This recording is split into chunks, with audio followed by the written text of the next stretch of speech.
Tu cherches les meilleures séries Netflix à regarder en rafale? Ne cherche pas plus loin. Dans la vidéo d'aujourd'hui, je te donne 5 de mes séries préférées qui ont été des classiques de tous les temps. Du fantastique à la comédie, j'en ai pour tous les goûts. Mets ta ceinture et on y va.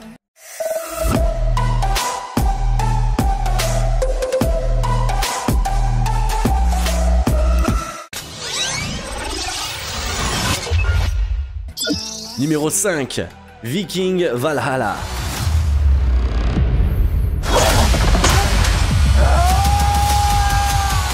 Fan inconditionnel de la série Viking, j'ai adoré les 4 premières saisons. Cependant, les 2 dernières étaient assez poussives et pénibles à suivre. J'attendais donc avec impatience ce spin-off de la série originale. Cette nouvelle série de Vikings se déroule environ 100 ans après les événements de la série précédente.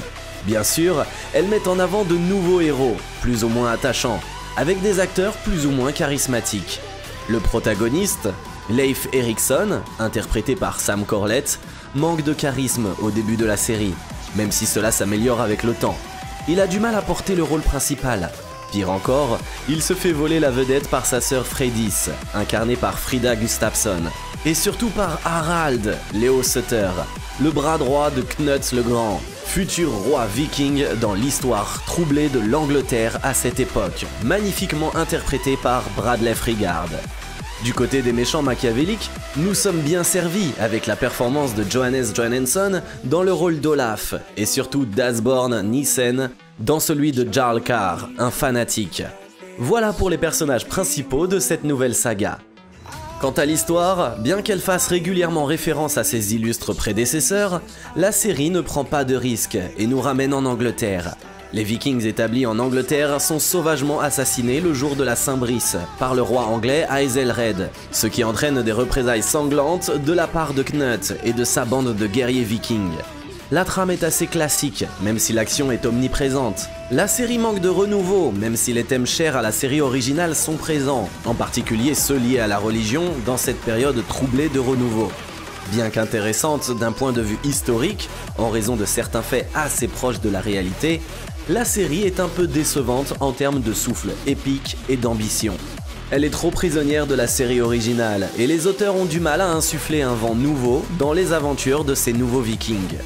Certes moins impressionnante que Viking, la série Viking Valhalla est néanmoins agréable à regarder et trouve son rythme au fur et à mesure des 8 épisodes de cette première saison. Laissons-lui le temps de s'installer et de s'exprimer avant de la critiquer trop durement.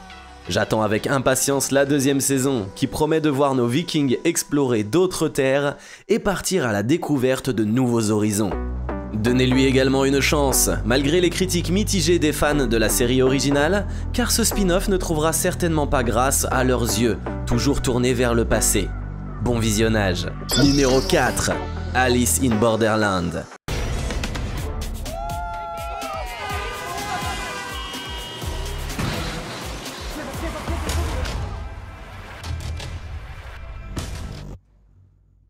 La série Alice in Borderland, adaptée du célèbre manga du même nom, est un véritable tour de force.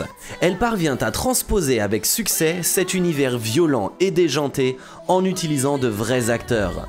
Cependant, de nombreux occidentaux pourraient ne pas saisir toutes les subtilités de l'intrigue, qui mêle énigmes, relations humaines, critiques sociales et conflits intérieurs. Pourquoi cela? Tout simplement parce que les codes japonais sont différents des nôtres. Le jeu des acteurs, inspiré des mangas, peut sembler exagéré, ce qui peut dérouter certains téléspectateurs. De plus, la réalisation et certains choix de mise en scène peuvent également déplaire. Le doublage en français, comme souvent chez Netflix, est catastrophique, ce qui rend la version originale préférable. Une fois passées ces barrières culturelles, Alice in Borderland est une véritable réussite. Cette première saison est totalement addictive et présente les personnages centraux de l'intrigue avec un cynisme typiquement japonais. Nous suivons Harisu, un otaku issu d'une famille bourgeoise, ainsi que ses 2 amis, Shota et Karube, qui sont transportés dans un Tokyo alternatif vidé de ses habitants où la survie dépend de jeux mortels. Alice in Borderland combine l'ambiance de Battle Royale, American Nightmare, Cube et Hunger Games pour offrir une expérience intense, intellectuelle et terrifiante. Au fil des épisodes, le trio fait des rencontres qui changeront leur vie, et en particulier celle d'Arisu. On découvre des personnages charismatiques, tels que le mystérieux Shuntaro, interprété avec nuance, ainsi que l'athlétique Usagi, qui devient rapidement l'allié d'Arisu. La galerie de personnages est complète et complexe, ce qui déroute le public et l'incite à réfléchir. Toutefois, on peut relever quelques libertés prises par rapport aux 16 tomes du manga, ainsi que des modifications du caractère de certains personnages, notamment Shota, plus sobre dans la série que dans le shonen, où il est plus vulgaire et obsédé par le sexe. Malgré son interdiction aux moins de 16 ans, la série évite les scènes sexuelles explicites, privilégiant la suggestion. On peut attribuer cela à l'influence américaine. Cette série, en apparence plus simple qu'elle n'y paraît, plonge les téléspectateurs dans les abysses de l'âme humaine. Certains personnages révèlent leur noirceur et leur lâcheté, tandis que d'autres choisissent de sauver des vies. Alice in Borderland nous entraîne dans un récit initiatique où Arisu et ses amis changent de caractère, affrontent des épreuves terrifiantes, se rapprochent ou s'éloignent de leurs proches. Les apparences sont souvent trompeuses, et la série n'hésite pas à aborder des problématiques contemporaines, telles que le rejet des transgenres par leur famille, l'inadaptation sociale des jeunes, les dérives morales, l'addiction au sexe ou encore la promotion canapé. Tout cela est réalisé dans une mise en abîme du jeu vidéo qui questionne notre déconnexion de la réalité. Le dénouement de cette première saison laisse présager une suite particulièrement étonnante. Numéro 3. Fauda. Série de propagande utilisée comme soft power par le gouvernement israélien, similaire à la série américaine Homeland. Les Israéliens sont présentés comme des individus modernes et éduqués, recherchant constamment la paix.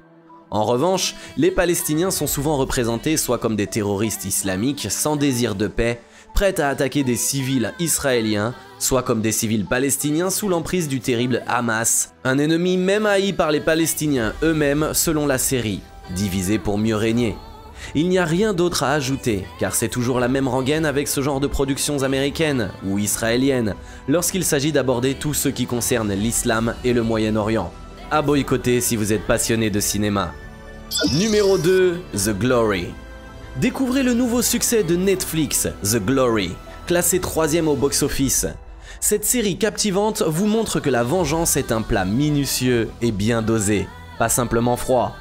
Moon Dong-hoon a été victime de harcèlement physique et moral de la part de Park Yeon-jin et sa bande. En tant qu'adulte, elle organise une vengeance implacable contre tous ceux qui ont contribué à rendre son enfance infernale. Cette histoire intelligente et maîtrisée vous plonge dans une psychologie profonde, que vous soyez du côté des méchants ou des gentils.